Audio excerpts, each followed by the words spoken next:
Welcome to the latest episode of the Catalyst Health, Wellness, and Performance Coaching Podcast. I'm your host, Dr. Bradford Cooper of the Catalyst Coaching Institute. There continues to be a great deal of controversy around the flu vaccine in the world of health and wellness. So we reached out to one of the foremost experts on the topic, Dr. William Schaffner, physician and professor of infectious disease at Vanderbilt University. He doesn't skirt any of the questions. We discuss immunity, Guillain-Barré, influence for pregnant mothers and their babies, and even talk through the perspectives of people like Del Bigtree and Andrew Wakefield, who are well known in the anti-vaccination community. And since we're recording this toward the end of 2020, we even dig into some of the preliminary aspects of the COVID-19 vaccine. Regardless of which side of the fence you find yourself sitting right now, I think you'll find this to be an extremely valuable and insightful discussion. For those looking to pursue certification as a health and wellness coach, your first opportunity to move in that direction in 2021 is coming up January 23rd and 24th. It is filling early. All the details at catalystcoachinginstitute.com, and we're always happy to set up a call to answer any questions you have. So it's results at catalystcoachinginstitute.com if you want to shoot us a note. Speaking of notes, a quick side note for those who have not yet checked out the YouTube coaching channel. That can be found literally at youtube.com/coaching channel. Many of our most important interviews here on the podcast are released early as unedited video interviews there if you're a subscriber. It's all free. You don't get an email sent to you, anything like that. So if you like the idea of early access along with all our brief 5 to 7 minute feature videos we do, you might want to check it out. Again, it's youtube.com/coaching channel. Now let's roll up our sleeves, push aside the rumors and the pseudoscience, and listen in with Dr. William Schaffner on the latest episode of the Catalyst Health, Wellness, and Performance Coaching Podcast. Dr. Schaffner, thank you for joining us on short notice. This is flu season, important time to get this message out ASAP. You are one of the experts nationwide. You come highly recommended. So thank you very much for joining us today. Good to be with you, Bradford. Flu, it's that time of the year again. We should all get vaccinated. Absolutely. And we'll talk about that and all the things that people are saying, like, no, here's why I shouldn't do it. And this is, but we'll dive into that. Before we do, let's get a baseline. Can you talk to us a little bit about the history of the flu shot, vaccination, kind of where it developed from, the effect it had early on, and what's happened since that time? Yeah, well, it's had a long history. Obviously, influenza has been around forever, and we know it comes around in our temperate zones here in a very seasonal way. It starts acting up November, December, and then usually flu is fickle, but it peaks in January and February and then lingers a little bit until March and then kind of disappears during the summer. Some flu seasons start earlier, some a little bit later. And probably everybody by now knows that there are many flu viruses out there and they can mutate. Right. So they can kind of change their coats, as it were. And that's why we have to update the flu vaccine each season. And now we have flu vaccines that protect against either 3 or 4 different influenza virus strains. Because although you can have a dominant strain, there are others that kind of smolder around and can make you sick. So we're trying to protect using a shotgun approach rather than a rifle. Experts from around the world get together every 6 months and look ahead and try to decide what's the best composition of this flu vaccine for the northern hemisphere, during our winter. Sure. But in the southern hemisphere, during our summer, they have their winter. It's weird, right? But they have their winter and they have their flu season during the summer. So the flu vaccine composition internationally can change twice a year. Okay. So the experts keep up with that constantly. They're constantly getting data from all around the world, goes together to the World Health Organization to figure out which flu strains are out there making people sick all the time. So that's interesting. I was going to ask later about the various strains and how it seems like sometimes they say, we kind of missed it this year. How long has it been going on where we're catching 3 or 4 at a time with a single vaccine? Well, it's changed over the years. Shortly after World War II, we started to create flu vaccine, started with the armed forces, of course, to protect them for readiness, right? And then it went into the civilian population. We've had lots of changes in how we put that flu vaccine together. We've refined it. It has fewer and fewer and fewer side effects over time, and we've added broader coverage. We're still looking in the research laboratories for the universal flu vaccine, where you could get one vaccine that would protect against the vast majority of strains, and you would only have to get vaccinated, I don't know, once every 5 or 10 years. Oh, really? Science is not there yet. Okay. But you believe that a lot of people are after that holy grail, right? The universal flu vaccine. And in your perspective, it just won't hold you to this, but any guesses? Are we 5 years out from that, 20 years out from that? What do you think? Well, I'll quote Dr. Francis Collins, who's a wonderfully smart, wonderfully astute man who's head of the National Institutes of Health. And about 10 years ago, he predicted we were 5 years away. Okay. Fair enough. Fair enough. Stay away from that. Very good. All right. So let's just hit some of the questions that pop out, because we've got a lot of folks listening that are saying, I don't know, Brad. I haven't done my flu shot. I got sicker when I took it. In fact, let's just start with that one. People that say, no, I get sicker when I take the flu shot. The years that I've done the flu vaccine, I just end up being sicker. What would be your response to them? Just coincidence, or is there anything to that?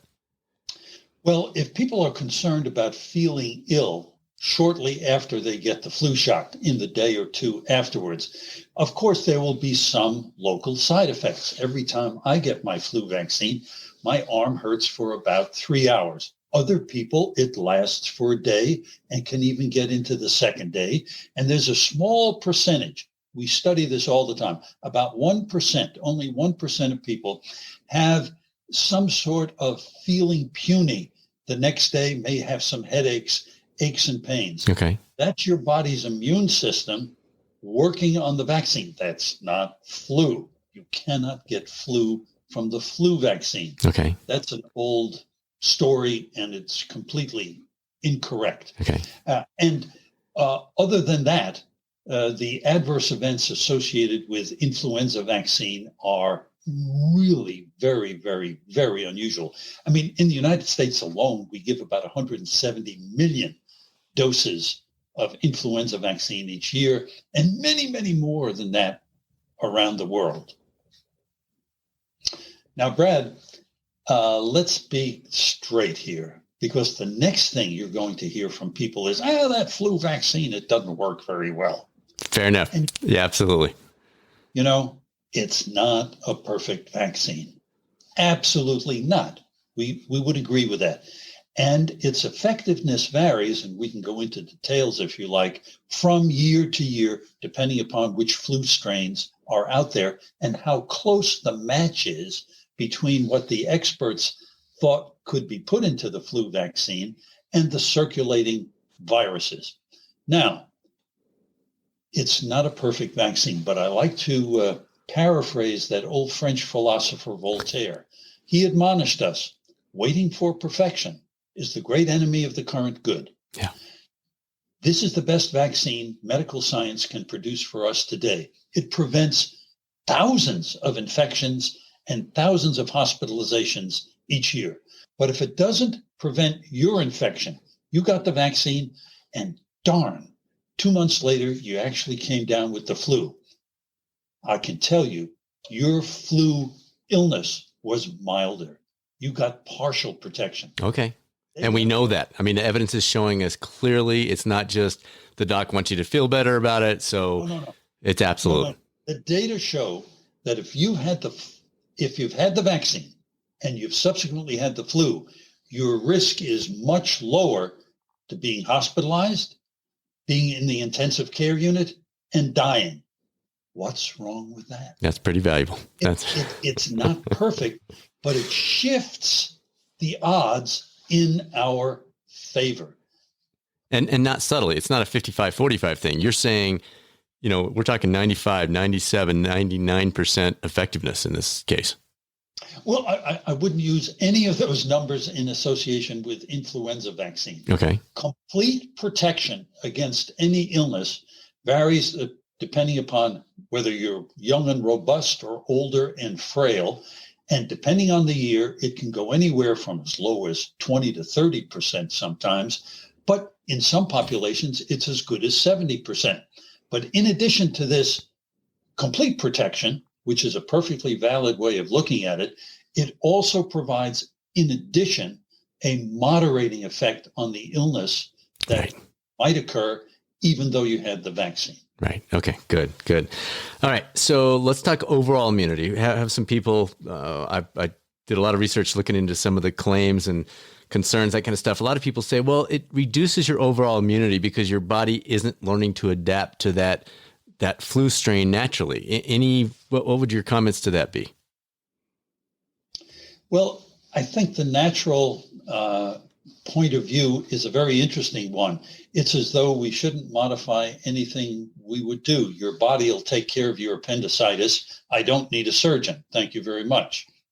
Well, I'm not so sure about that. It certainly doesn't work that way with infectious diseases. Infectious diseases have really mortal impact on people, and they can make people very, very sick. The whole point of vaccines is to reduce the impact that those infectious diseases on their own will have on us, right? I mean, we can use measles vaccine and basically eliminate measles. Right. That's how good that vaccine is. Why should anybody have to suffer a disease that they don't have to? And influenza vaccine will, as I say, help protect you against the most severe aspects of influenza. It's not as good a vaccine as the measles vaccine, the tetanus vaccine. We understand Sure, that. Absolutely. As I say, it shifts the odds in our favor. And the immunity piece, there's nothing to that. The fact that I've done a flu shot every year for the last 20 years plus, and that's not a reduction of immunity. It's a completely different, it's almost two different conversations.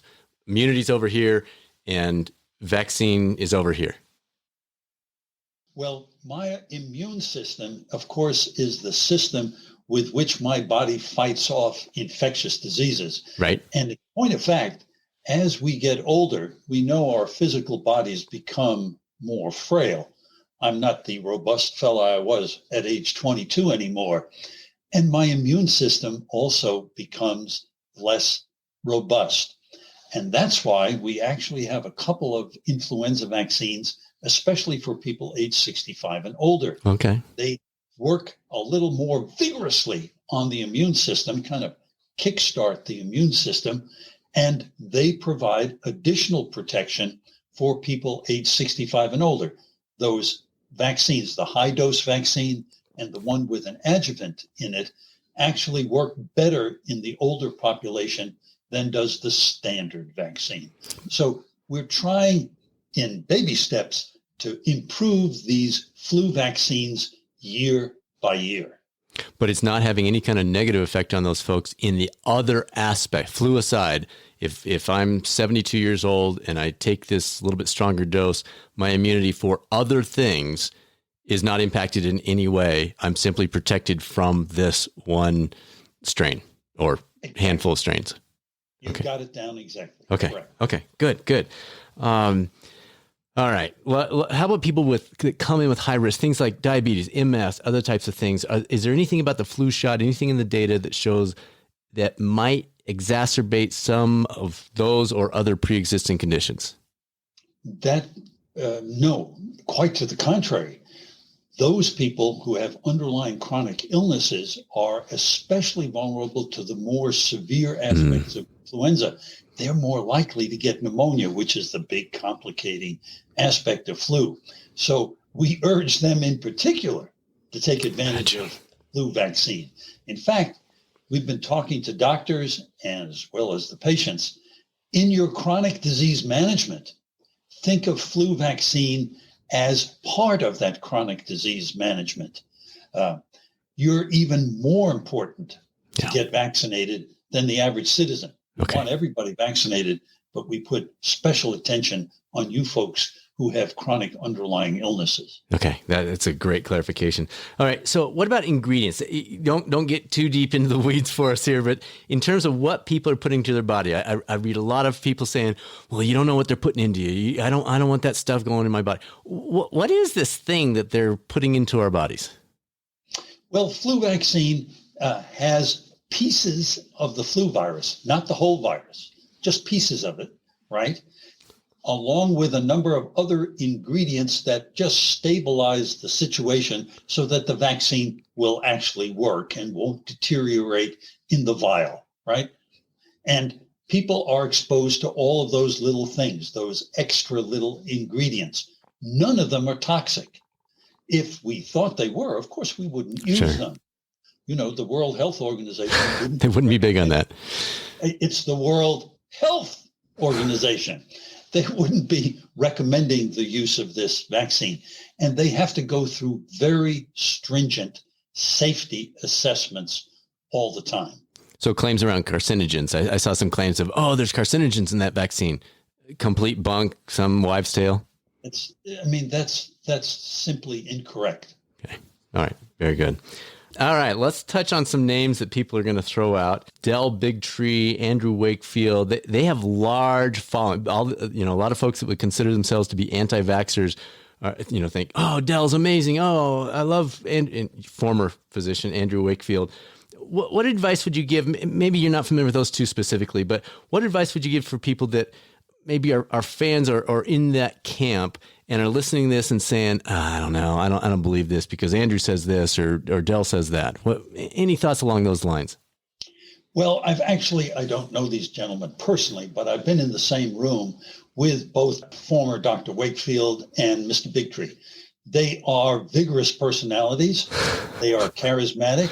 They are very articulate, and they are very passionate in their skepticism about vaccines.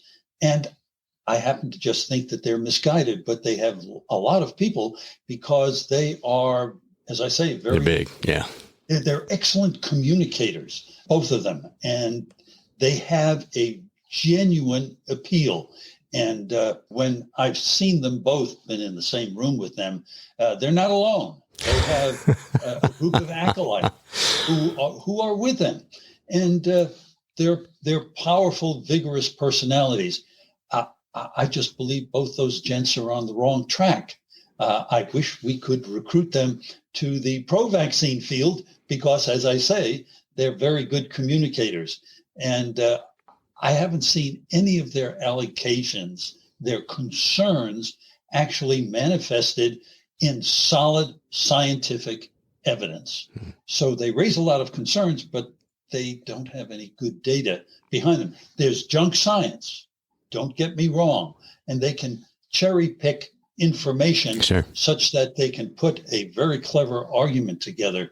But I'm afraid they're incorrect. So advice for the person, again, who's listening to this and maybe they're big fans of Dell and they're going, no, what would be some ways that they could fact check or what would be some ways that if they're seriously watching this and saying, I am genuinely curious, I'm not just coming in with my mind made up, I really want to know what this is all about.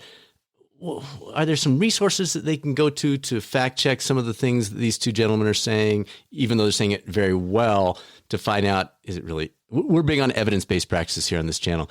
So what can these folks do to pursue the evidence and not just believe in the charisma that's behind this?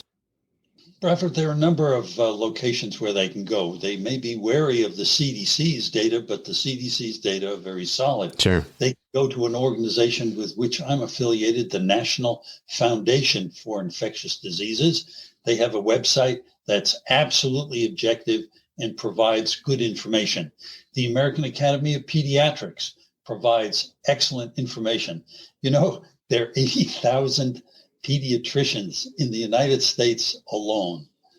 They see patients and their parents from the moment the child is born, this infant child, until the children are passed on to we internists. Right. And they are dedicated to growth and development in the most healthy way for those children.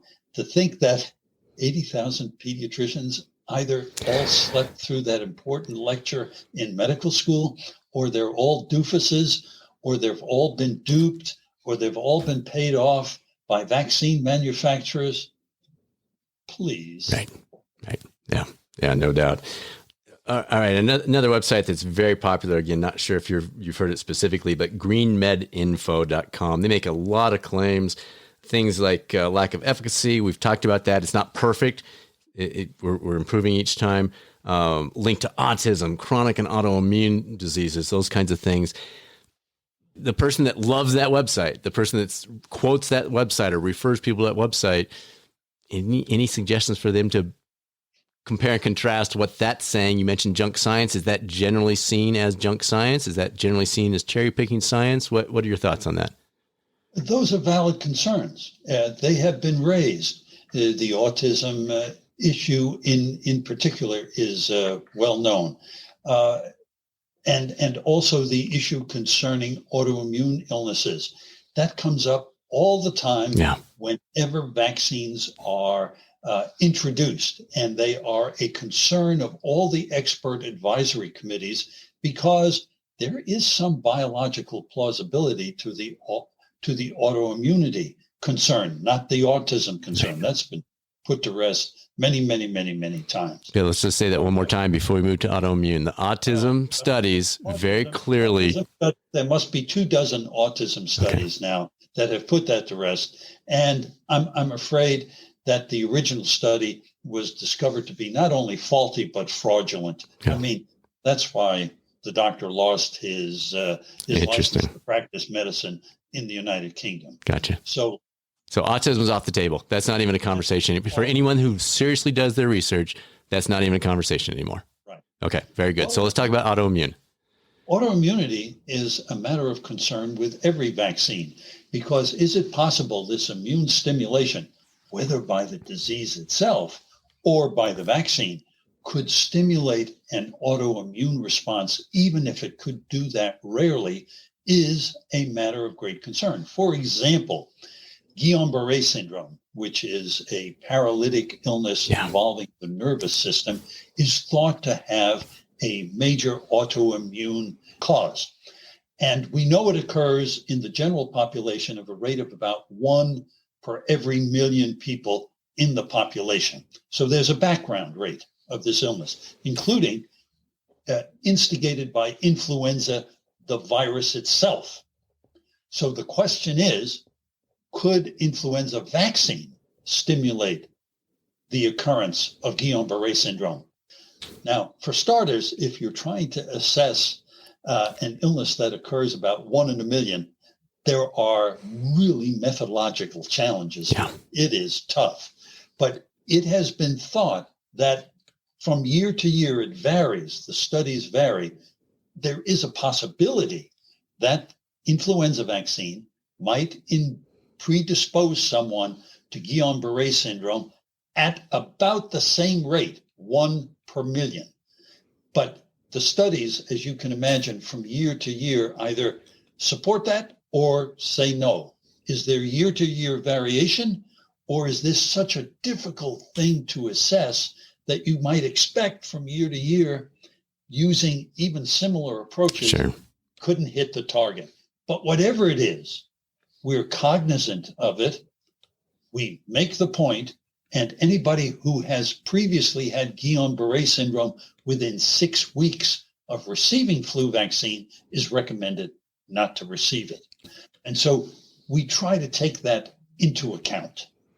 And so you're looking at it and saying it's 1 in a million to start with. So even if it increases it by 100%, which we know it doesn't, we're talking 2 in a million. Have we seen any kind of trend? Is there any trend as this flu vaccine has come into play with any significant increase in Guillain-Barré or some of these other things? No, not as far as we can measure. Okay. So you would think as we're giving more flu vaccine each year, and we are, fortunately, you would see a consequent exactly Barré syndrome. And that hasn't happened. Okay. But I keep saying, trying to measure something at 1 per million and see if it goes up to 2 or 3, that's very, very hard. Although people do look for that very carefully. And remember, the impact of flu on people with its hospitalizations and deaths is so much multitudes larger than any kind of potential tiny increase in Guillain-Barré syndrome that everybody I know anyway thinks that obviously the benefits of flu vaccine vastly outweigh any potential possible increase in Guillain-Barré. Crossing the street has a risk. Getting into your car has a risk. We're all adults here. There's nothing risk-free. Aspirin has a risk. We just have to understand that, integrate that into our lives, and do the best we can. John Stuart Mill, that old Scottish philosopher, said, the greatest good for the greatest number. That's a great reminder. You look at the plus side, you're influencing thousands of lives a year. The downside, you might be tweaking a 1 in 1 million. That's a pretty powerful data point. Very nice. Very nice. I would wish for perfection. Sure. And we all would, but remember Voltaire, this is still Earth. Waiting for perfection is the great enemy of the current good. Right. Yeah. Keep bringing us back to that. All right. So somebody asked, why should they get the flu shot for the sake of others? They, for example, the person that asked this, they have an older family member who has already had the flu shot. And their question is, well, why should I get it for their sake if they've already had it? Why? I'm not putting them more at risk, am I? Well, I'm not sure I understand the question. But we get the flu vaccine really for two reasons. These are all communicable diseases we're talking about. They can spread, and you can spread the virus. So we give it, first of all, to protect ourselves. That makes sense, right? We're going to get some benefit from this. But it also makes it less likely that we'll be a dreaded spreader, that we won't give this virus. I mean, we don't want to, but inadvertently to people whom we love, the folks at work, the people with whom we're at the gym or whomever. And we don't want to do that. Aunt Susie, to whom we give the virus with her diabetes, she may get really sick, and then we would be aghast at that. So we always use these vaccines against these contagious infections for both personal and what we call community protection. We would like the impact on the communities in which we live, particularly those close to us, to be as low as possible. So even if you're not, this person was asking specifically for, I believe, their father. Their father's already had the flu shot. Why would they get it? To protect that person? Well, maybe they're not for that specific reason, but as a community, you're protecting other people in the process. But let's be realistic. So Dad gets the flu vaccine, right? Why should I get the flu vaccine? Because I'm young and strong. The flu's not going to get me. Well, for two reasons. One, sometimes flu takes young, strong people less frequently, but puts them right in the emergency room and makes them deathly ill. All of us who work in hospitals see that every year. So you're protecting yourself. But the other thing is, your dad is getting the flu vaccine. We just said the flu vaccine is not perfect. So let's build some layers of protection around Dad. Dad gets one layer of protection by getting vaccinated. He gets another layer if I'm vaccinated. So I'm much less likely to bring flu into the house. Because it's reducing. Right? Right. Because it's reducing the frequency or the dynamic of what you would then contract if you've had it, even if you get it. Right. Okay. Exactly. Layers of protection add up, and that makes Dad safer. He's safer with his own vaccine. He adds safety because I'm vaccinated and I can't bring the virus to him. Okay, good. All right, just a couple more. Looking ahead, COVID obviously is the 24/7 news. Any sense of whether a similar issue will exist with various strains of COVID like we have with the flu, or do we have no idea at this point? Is it possible to extrapolate with that? Knock wood. Yeah. The essential part of the COVID virus, the critical part that the vaccines are designed to latch onto, think of the COVID virus as a sphere, and then it has things that stick up out of it, the so-called spike proteins. They're key because they lock into the cell and allow the virus to get in. So the antibodies that are created, the protection, gloms onto the spike protein, and then the virus can't get into the cell and can't multiply in our bodies. The point is, the spike protein has remained very stable in the COVID virus. So far, so good. It looks like the vaccines which are being developed really are going to work against this virus. Now, mind you, the COVID virus can have other mutations that allows the virologist to track it and say that's this strain or that strain. But the spike protein has remained stable. And from the point of view of the vaccine development, that's key. Okay.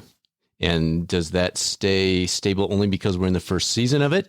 And that could easily change next year. And I know you don't know the 100% answer to this, but is that stable in the flu? But the next year it changes. And could that happen? Of course it could.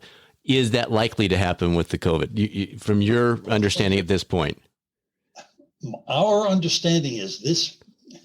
COVID virus has been in millions of people. So the virus has had millions of opportunities to mutate. Yeah. And the spike protein hasn't. Okay. So far, so good. Let's not wish for bad things. Let's hang on to the good stuff we've got.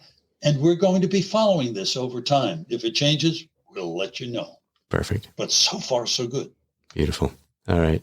Just one more kind of wrap-up question. Final words of wisdom for listeners in regards to myths, misconceptions, preconceived notions, et cetera, about the flu shot. Just anything that I haven't dug into with the right question or things you'd like to share based on other conversations and presentations you've done. Well, Bradford, I'd always like to get in a note about pregnant women. Oh, good. Women who are pregnant during flu season should be vaccinated against influenza. The American College of Obstetricians and Gynecologists is strongly in favor. It's safe. Now, it has two very special benefits for the pregnant woman. One, it protects her. And it turns out that women who are pregnant who get real flu are more likely to have complications than their non-pregnant counterparts. So we want to protect those women. But more important to the minds of many, some of the protection that the woman makes passes through the placenta, goes into that newborn, and during the first 6 months of the newborn baby's life, too early to vaccinate the baby, right, her protection will provide some protection to that baby. Wow. Easily a half dozen studies that show that. So if you vaccinate the mom, you protect two, the mom as well as the newborn. Wow. I had not heard that. And when the women hear that, they roll up their sleeves. Totally. Absolutely. That's fantastic. This has been so helpful. Anything else that I haven't touched on that you'd like to bring out at this point? Because it's been very, very valuable. Bill gets it down to very simple things. Flu bad. Vaccine good. That's a good way to, that's an easy way to remember it. Dr. Schaffner, thank you so much. Really appreciate you joining us. My great pleasure, of course. Everybody, stay healthy. Was that helpful? I love that so many of our listeners are skeptical of the status quo. That's what allows you to be who you are and have the impact you have. In the midst of our skepticism, though, it's valuable to have the opportunity to seek out the evidence, not to just lean on our gut feel or the most charismatic person among us, but what the peer-reviewed literature truly reveals. Thank you for joining us on that journey today. And thank you for tuning into the #1 podcast for health and wellness coaching. Next week's episode is one of our hidden gems, an episode that isn't currently in our all-time top 10, but probably should be. It's our chance to dig into our vault of almost 150 episodes and pull out one of the all-time bests. And the one we've selected for next week, it absolutely qualifies as a legendary episode. Some fun news that will have either just launched or is about to launch when you hear this episode. We partnered with an organization to make hoodies, t-shirts, hats, stickers, and all kinds of fun stuff out of our popular Be a Catalyst logo design. And all profits will go to charity here at the end of the year. If you don't currently receive our newsletter, which is probably where we'll be putting that out, your next best option to stay on top of that is at the Health and Wellness Coaching Forum group over on Facebook. Or shoot us a note anytime, results@catalystcoachinginstitute.com, and we can send it over to you. Now it's our turn to go out there and be a catalyst on this journey of life. This is Dr. Bradford Cooper of the Catalyst Coaching Institute. I will speak with you soon on another episode of the Catalyst Health, Wellness, and Performance Coaching Podcast, or maybe over on the YouTube coaching channel.